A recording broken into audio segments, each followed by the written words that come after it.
Bharatiya Janata party की सरकार बनेगी तो एक बंद करो भाई, आवाज ठीक करो।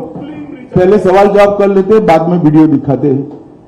वैसे आप सबने देखा हुआ ही है।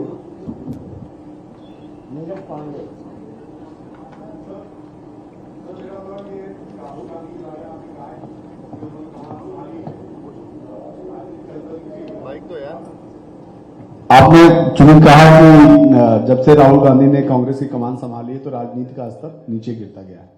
उनकी जो सीट थी राहुल गांधी की अमेठी, जहां से वो चुनाव लड़ते थे, और उनकी मां जहां से रायबरेली से चुनाव लड़ती थी, दोनों जगह से अभी तक उन्होंने कैंडिडेट भी नहीं दिए। और अब ये कहा जा रहा है, सूचना आ रही है कि दोनों लोग अब चुनाव भी नहीं लड़ेंगे दोनों सीट में, ना राहुल लड़ेंगे ना प्रियंका। इसे आप किस रूप में देखते हैं? देखिए, मुझे मालूम नहीं है मीडिया आज सुबह से दिखा रहा है वो सच है या नहीं है, लड़ेंगे या नहीं लड़ेंगे वो भी मुझे मालूम नहीं है। मगर मेरा मानना है कि इतना कंफ्यूजन रखना ही उनको आत्मविश्वास नहीं है वो दिखाता है। उत्तर प्रदेश में जिस प्रकार की आज स्थिति बनी है, वो अपनी परंपरागत सीटें छोड़कर भागे हैं। मैं नहीं मानता वो लड़ने की हिम्मत कर पाए। मैं यहाँ के अभी रहने दो मैं समझाता हूँ, भारतीय जनता पार्टी की सरकार अभी बंद करो भाई। तो एक गैर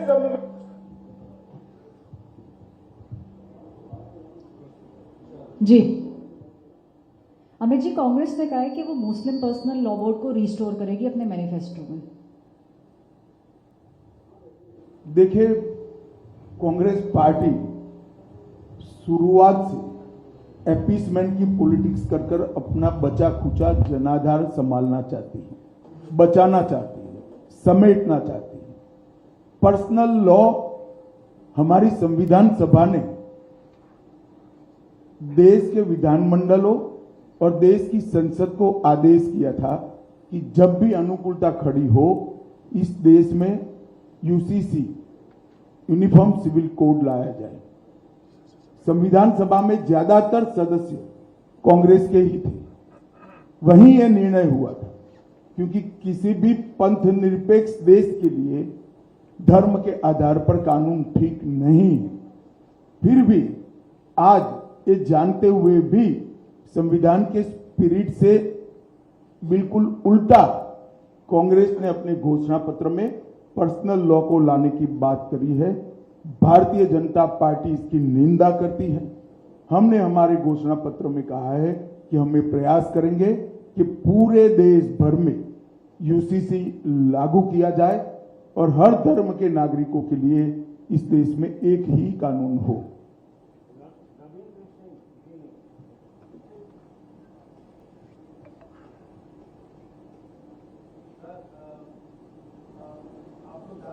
नारा लगा रहे हैं, उसमें लक्ष्य रखे हैं, उसमें कर्नाटक की बात भी आपने कही है। कर्नाटक में आपके सहयोगी जेडीएस के एक नेता रेवन्ना के कई आपत्तिजनक वीडियो का दावा कांग्रेस कर रही है और उसको लेकर आप लोग पर भी आरोप लगा रही है कि उनका बचाव कर रहे हैं। देखिए, श्री रेवन्ना का जो समाचार पत्रों में और चैनलों में चल रहा है वो बिल्कुल आघातजनक है। ऐसा सहन किया ही नहीं जा सकता। और भारतीय जनता पार्टी का स्टैंड बहुत स्पष्ट है। हम देश की मातृशक्ति के साथ खड़े हैं, देश की नारी शक्ति के साथ खड़े हैं। नरेंद्र मोदी जी का पूरे देश को एक कमिटमेंट है कि कहीं पर भी मातृशक्ति के अपमान को सहन नहीं किया जाना। परंतु कांग्रेस पार्टी जो हम पर आरोप लगाना चाहती है, मैं छोटी सी बात पूछना चाहता हूं, वहां सरकार किसकी है? सरकार कांग्रेस पार्टी की है। फेक वीडियो आपके ध्यान में ही होंगे क्योंकि टाइम पर रिलीज किए गए हैं। और अब तक कार्यवाही कांग्रेस पार्टी ने क्यों नहीं की? कार्यवाही हमने नहीं करनी है। ये लॉ एंड ऑर्डर का इश्यू स्टेट का इश्यू है। प्रियंका जी हमसे सवाल पूछ रही है, मैं प्रियंका जी को कहना चाहता हूं, नरेंद्र मोदी जी और मुझसे सवाल पूछने की जगह आपके मुख्यमंत्री उप मुख्यमंत्री को सवाल करिए कि आपकी सरकार क्या कर रही है, क्यों जांच नहीं हो रही है। हम जांच के पक्ष में है, और हमारे साथी दल जेडीएस ने भी उन पर कदम उठाने की घोषणा की है। आज शायद उनकी कोर कमेटी की मीटिंग है और कदम उठाए भी जाएंगे। इस प्रकार की घटनाओं को सार्वजनिक जीवन में, समाज में या निजी तौर पर कहीं पर कोई स्थान नहीं होना चाहिए। कठोर से कठोर कदम उठाने चाहिए। ये भारतीय जनता पार्टी का स्टैंड अपर है और उसमें कोई कंफ्यूजन भारतीय जनता पार्टी में किसी स्तर पर नहीं है। हम महिला शक्ति के अपमान का, मातृशक्ति के अपमान का घोर निंदा करते हैं।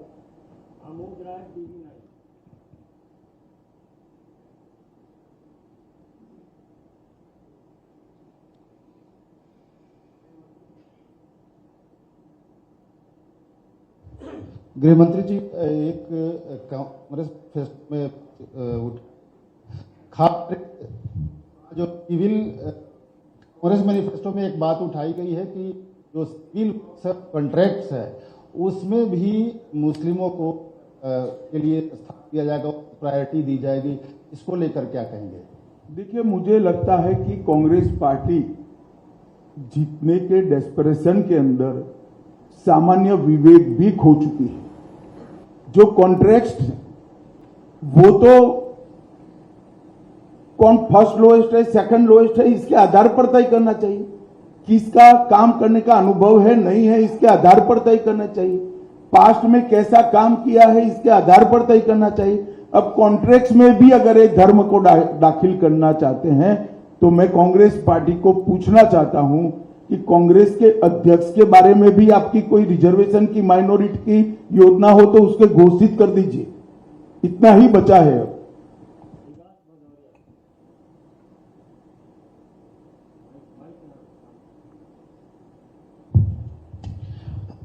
अमित जी, मेरा सवाल ये है कि प्रधानमंत्री बार बार ये कह रहे हैं कि 100 दिनों के अंदर वो एक बड़े फैसले लेने वाले हैं। उनकी सरकार कई बड़े फैसले। विकास जी, 100 दिन होंगे, मालूम पड़ जाएगा। हम ही जीत कर आने वाले। थोड़ी क्यूरियोसिटी को शांत करें। चलिए, मेरा सवाल ये है, क्या कुछ नहीं निकलेगा भैया, क्यूरियोसिटी शांत करें। समान नागरिक संहिता को लेकर बार बार ये कहा जा रहा है कि शायद 100 दिन के भीतर लागू हो जाएगी। वो आपकी एक कल्पना है। हमने हमारे घोषणा पत्र में 5 साल के घोषणा पत्र में रखा है, उचित समय पर हो जाए।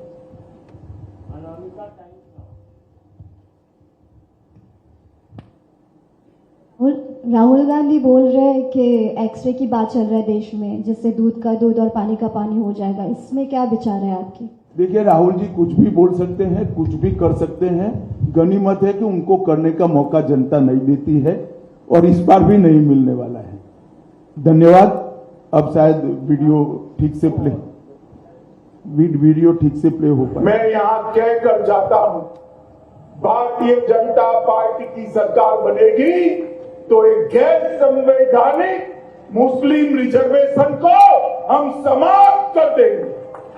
ये अधिकार तेलंगाना के एससी, एसटी और ओबीसी का है, वो अधिकार उनको मिलेगा और मुस्लिम रिजर्वेशन को हम समाप्त कर देंगे।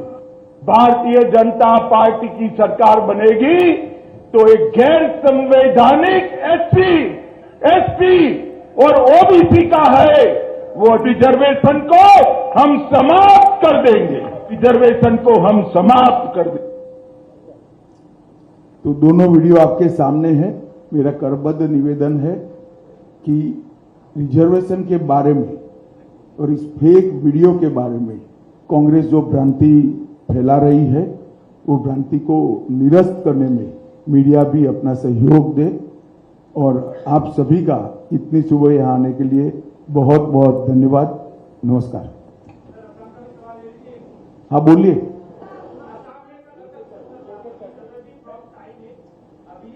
फ्रॉम टाइम है सर। असम में चुनाव अभी 2 चरण का खत्म हुआ है, तीसरे चरण चलेगा।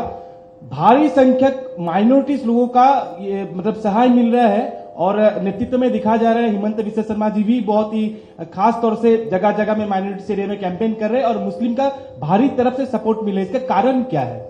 देखिए, हम कभी वोटर को माइनॉरिटी मेजोरिटी की दृष्टि से नहीं देखते। हर व्यक्ति भारत का नागरिक है, उसको इसी तरह से ट्रीट करना चाहिए। परंतु मैं इतना जरूर कह देता हूं, आसाम में हम कम से कम 12 सीट जीतेंगे ये तय है। हमारी पार्टी इसके लिए विश्वास व्यक्त करती है। कम से कम 12 से आगे भी जा सकते। सर, असम की कई कंस्टिट्यूएंसी में आपने भी प्रसार में भाग लिया, कैसा देख रहे हैं आपके हिसाब से?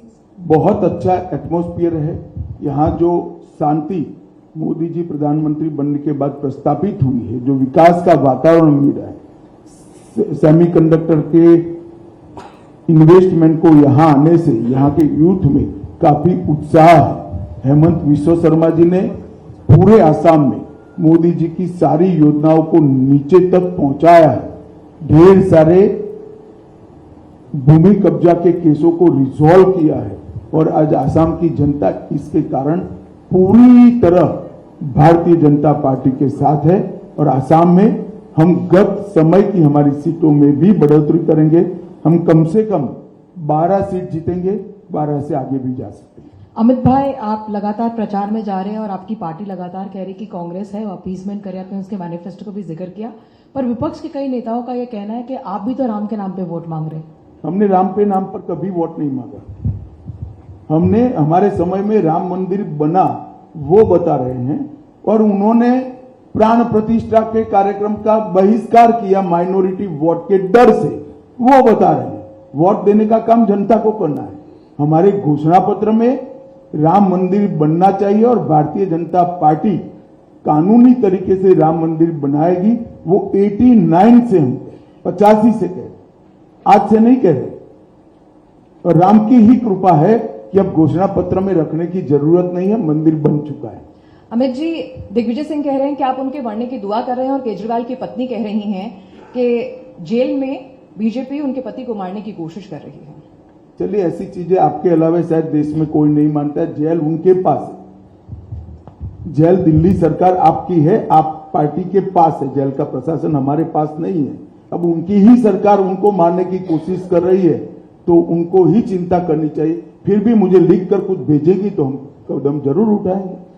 धन्यवाद। अमित जी, लास्ट आखिरी सवाल असम से ही है कि आप लोग कह रहे हैं कि इस बार वोटों में इजाफा हुआ है, वोट सीट का व्यवधान बढ़ेगा इस बार असम में, तो ये लोगों का कांग्रेस के प्रति मतलब खफा कांग्रेस के प्रति है, इसीलिए आपके तरफ रुझाव है या आपके कामों के वजह से? हमें नेगेटिव वोट नहीं मिल रहा है।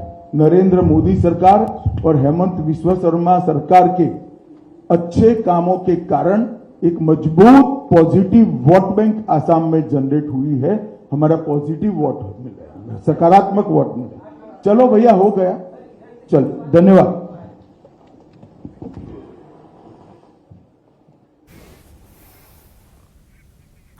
तो केंद्रीय गृह मंत्री अमित शाह की प्रेस कॉन्फ्रेंस आप सुन रहे थे। गुवाहाटी में उन्होंने प्रेस कॉन्फ्रेंस की, मीडिया से मुखातिब हुए, प्रचार प्रसार के लिए वहां पहुंचे हुए हैं। इस बीच जो fake video, deep fake video जो केंद्रीय गृह मंत्री का सामने आया है, वो भी उन्होंने वहां पर चलाकर बताया कि उन्होंने आरक्षण को लेकर क्या बातें कही थी और किस तरह से उसे प्रोजेक्ट किया गया, उस पर स्पष्टीकरण दिया गया। साथ ही साथ मीडिया से उन्होंने तमाम चीजों को लेकर बातें की और उनके सवालों के जवाब दिए। बहरहाल, वक्त एक छोटे से ब्रेक का, लेकिन न्यूज 18 JKLH पर खबरों का सिलसिला जारी रहेगा। बने रहिए हमारे साथ।